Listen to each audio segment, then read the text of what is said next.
പ്രിയ പ്രേക്ഷകരെ, ഇന്ന് അവതരിപ്പിക്കുന്ന വീഡിയോ ചിതൽക്കാടയെക്കുറിച്ചാണ്.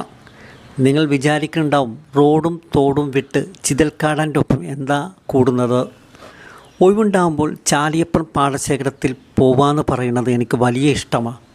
അവിടുത്തെ കർഷകരും കൃഷിയിടങ്ങളും കാണുമ്പോൾ മനസ്സിന് വല്ലാത്ത ഇഷ്ടമാണ്.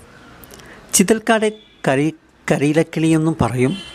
ഇന്നലെ ചാലിയപ്പുറം പാടശേഖരത്തെത്തിയപ്പോൾ ഇവയുടെ കൂട്ടം കരച്ചിൽ കേട്ടപ്പോൾ എന്നാലെന്താ ഇവയെക്കുറിച്ചൊരു വീഡിയോ ചെയ്താലെന്ന് തോന്നി. ഇംഗ്ലീഷിൽ ഇവയെ ജംഗിൾ ബാബിൾ എന്നും പറയും. കേരളത്തിൽ നാട്ടിൻപുറങ്ങളിലും കാടുകളോടത്ത പ്രദേശങ്ങളിലുമാണ് സാധാരണയായി ഇവയെ കാണപ്പെടുന്നത്. നമ്മൾ അറിയേണ്ട പ്രധാന കാര്യം ഇവ കൂട്ടങ്ങളായാണ് സഞ്ചരിക്കുക എന്നതാണ്. സെവൻ സിസ്റ്റേഴ്സ് എന്നും ഇവയെ വിളിക്കാറുണ്ട്.